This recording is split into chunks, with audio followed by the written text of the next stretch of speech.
we are on game number one of the deciding consolation match here.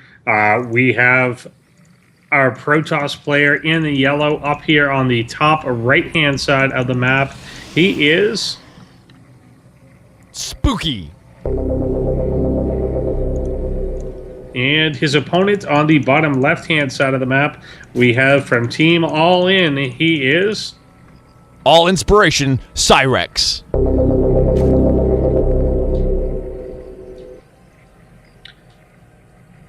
And we've got PsyRex taking his natural there, but not until well after the spawning pool has gone down. And sPoOky deviating from his original style of the Forge Fast Expands and instead putting down a gateway in his main base. Also getting the assimilator there, but not mining from it yet, as he is putting down the Nexus at the natural position and then going for a bit of a wall off there. This could be fairly interesting. 4 Lings are coming out. There's not actually a Zealot or anything started yet for sPoOky. So just 4 Lings alone could end up being quite a annoyance for sPoOky, as he may end up just losing the pylon out front. He may even end up losing the Nexus itself, although now with the Zealot started, I don't think that is a possibility, and there are no more Lings coming on the way. They do take out a probe at the Watchtower, and it looks like they're content to stay in that position just for now, although I think they could have probably come off with a little bit more mischief than that. He will be going for a Stalker as well, and once that is out on the field, certainly he's not going to have any trouble with 4 Lings. The Zealot could fight them, but it's a matter of getting them to stand still while he does do so. The Lings will now make their way into the base, and will probably take a poke at a building or two, but at this point, he should be able to hold without actually losing this, as the Stalker is out, and he will chase these away. But all 4 do end up surviving here to fight and scout another day. Our Zerg player going for a Roach Warren behind this with speed about halfway done, operating just off the 2 bases and 1 gas at this point, as sPoOky does add 2 more gateways onto his wall. There is no forge or anything out, so there's not going to be any cannons available, but this time around we do have a mothership core out, I think, a fair bit faster than it has been in the past. Certainly by the time any roaches are going to come into play, there will definitely be photon overcharges available for this mothership core as he skates over these Lings and starts to hurt them, at least mentally. Will he pick one off? Oh my god, it's going to die. 2, 3. Kind of sloppy there to just leave them. They're not that expensive, but still you want those around just for vision, just to be annoying, just to catch. Often those first 3 or 4 Lings that you get out, they're just to stop a probe from going out and putting a pylon down. They're just to know when a third is taken. They're for information purposes and just pylon denial purposes more than anything. Also, they can prevent you from doing things like this, where your Stalker gets a little brave and wants to come outside. Roaches are coming across here now, but with actually that fairly crucial kill on the Overlord does very temporarily supply block PsyRex and slow down this push just ever so slightly. The mothership core does have photon overcharge available. 1 Stalker is kind of sitting out there in the open. A force field is ready, but there are no cannons or anything here. That Zealot not in hold position, but gets a little chance to recover himself. The Roaches coming in here will take out 1 Stalker. Force field going down in a good spot, but still has access to that pylon. PsyRex does break through. For whatever reason, there is no photon overcharge yet. I think this would have been shut down already had that gone off. I don't know what's going on. And by the time he does end up setting it off, does he just not know that he can? He's just not doing it. I kind of feel like he could have just done that and this would have been over. Because now these Roaches, while they are still attacking, this Nexus actually just had the option to move into the main as these Lings are doing, and everything is going to die here. Our probes are dead, and sPoOky does have to tap out of that game.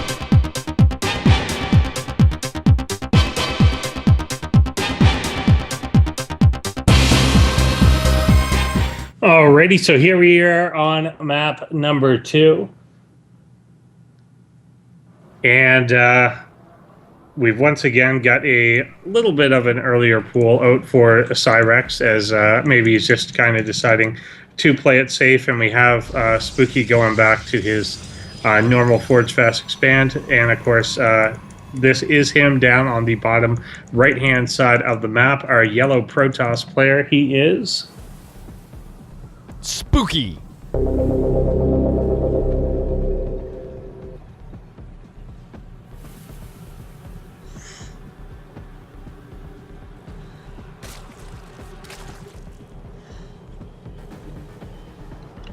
And our Zerg player up on the top left-hand side of the map we have from Team All In, it is All Inspiration, PsyRex.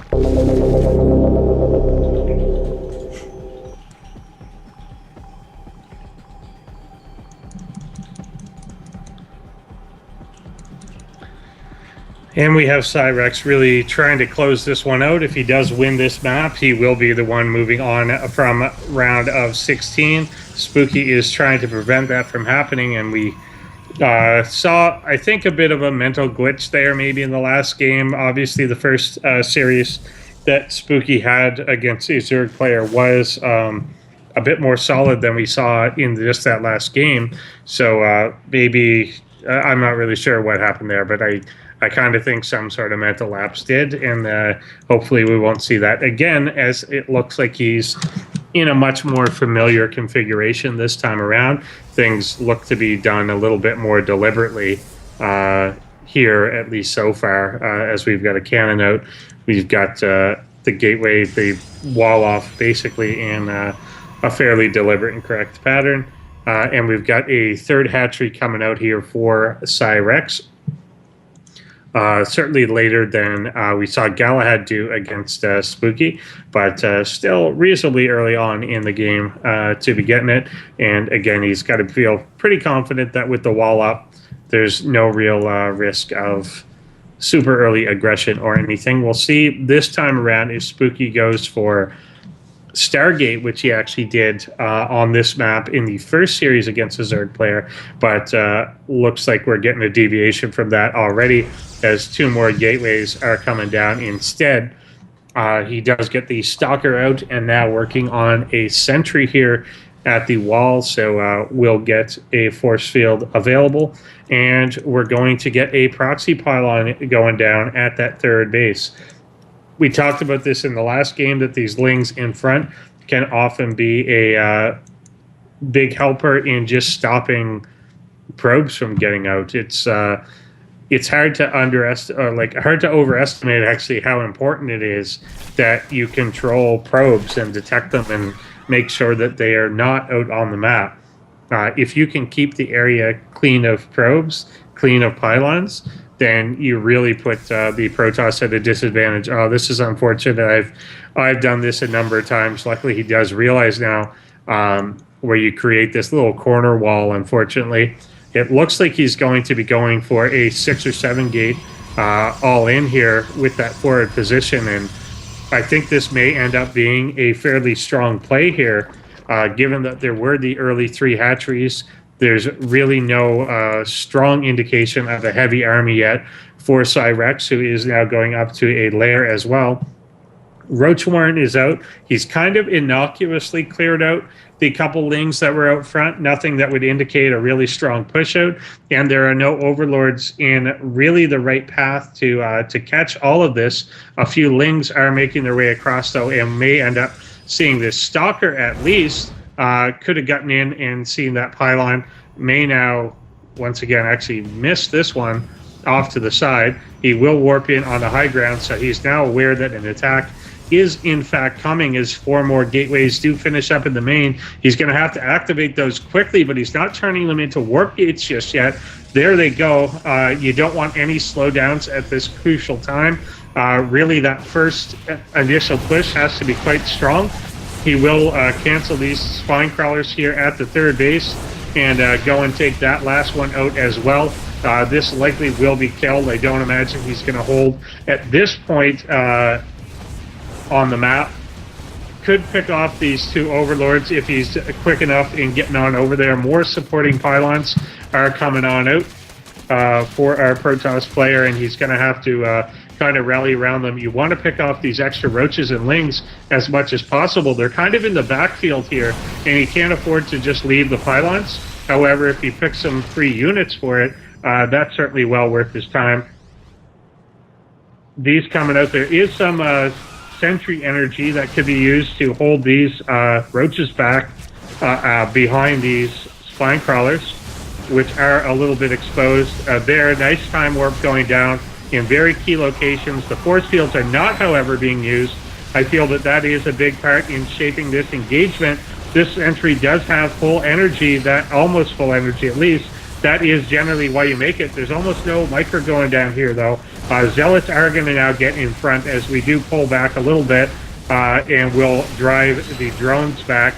The Lings coming out, trying to do some work against Stalkers. The Zealots actually going after the Roaches, and it looks like this one is turning in sPoOky's favor here as he continues with the reinforcements. Lings only really coming out for PsyRex, but there's going to be too many Zealots, and PsyRex is going to have to GG this game, sending us to a game number 3. And yeah, a lot better execution here by sPoOky this time.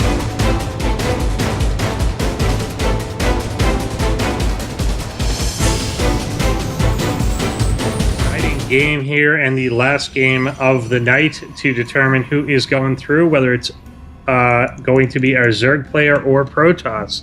Up here on the top left hand side of the map, we have from Team All In, it is All Inspiration PsyRex.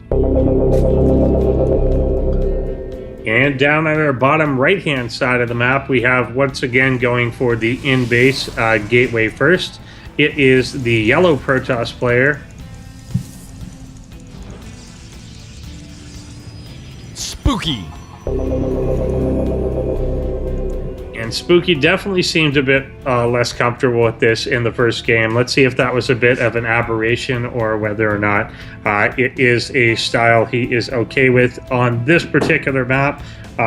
Kind of glad that he did do it this way, since you can end up with a lot more holes in your wall up there if you go for the forge fast. And even though it's a kind of 4-player map, it's really a 2-player map that just can be spawned in 2 spots, or kind of work in 2 ways. So you know, that would be a bit bad. He is running a probe up to the top corner here, and is going to be putting it behind a mineral line. I'm wondering if this is an attempt at some sort of proxy, maybe hiding the probe for later. He is expanding behind this. The Nexus is going down, as there is also a probe at the choke, which will likely start up a wall there as well. Mothership core is out once again a fair bit faster. Hopefully he'll remember he has it this time around, and the probe up in the natural of, I guess, the alternative base is just kind of chilling there for the time being. Stalker coming on out. The pylon does finish up front, but no indication of what's going to go down there just yet in order to wall this off. And we get a Stargate in the back of the base. So by the gases in the main here for sPoOky, we saw him try and pull this one out in the first game against Galahad, but didn't get a whole ton done with it. However, this time around, a Roach Warren coming out from All In PsyRex. If he opts instead of Phoenix, or at least gets a sense with Phoenix what's going on, may be able to pull out Void Rays in time to get some damage done against Roaches. They do quite well in that type of matchup. Obviously, not only Roaches not being able to shoot up, but doing pretty well against armored units. And you can kind of see here how you're kind of forced to construct a wall in a way that's a bit too far away from a Nexus to be super helpful when it comes to the photon overcharge part of it. But this time we do have a forge in place, so that should be helpful as we do advance throughout in this game. Now, we only have 2 bases here for PsyRex so far, no third is coming down, and he does have the Roach Warren itself out. We've got an Oracle, actually, is the first unit coming for sPoOky, and that's an interesting choice here. Roaches and Lings are already on their way and making it across the map. A photon cannon will be coming down in the front. And there are 2 stalkers out. The Mothership Core will move up to try and get some fire down, and he may be better equipped to hold things this time around, as the Oracle does skirt along the sides. I kind of get the impression that it may have been seen. However, if it goes in against just a single queen, the Oracle will end up winning that fight. We'll see how quickly he reacts to this. The Oracle comes in and starts going to work against drones right as this Zerg army actually hits the front. And both players, I think, are too distracted to deal with what they need to. Photon Overcharge does go off this time, but it's way too... He let the entire front of the wall go down. The Stalkers didn't actually come out to help. The Oracle tried to go to work there, does take out the Queen. There are a number of kills, 7 on that. However, the front has basically fallen here for sPoOky, who is relying on his Nexus itself. And while the Nexus will definitely do a lot of damage, it will not in and of itself hold off this many units. And he has pulled back. One Void Ray is already out, but it's working on these Lings, trying to save the base here. A Stalker does fall as the Void Ray comes in, setting off its charge. Will certainly make work of these Roaches, but they'll be able to get a drone kill or 2 if they want to, going after a pylon here right now. The Lings coming in are going to close this one off. What did he use the other energy on? I think, did he time warp something? I think he did, unfortunately. Again, Photon Overcharge maybe would hold. I think he, at one point, was close to having enough energy for 2, but must have used that on something else when I was looking away. He will end up kind of losing this one here, unfortunately. sPoOky does tap out. PsyRex does take that game, again, in pretty quick fashion. sPoOky got some damage done with the Oracle, but it doesn't matter when your front base is just being blown over.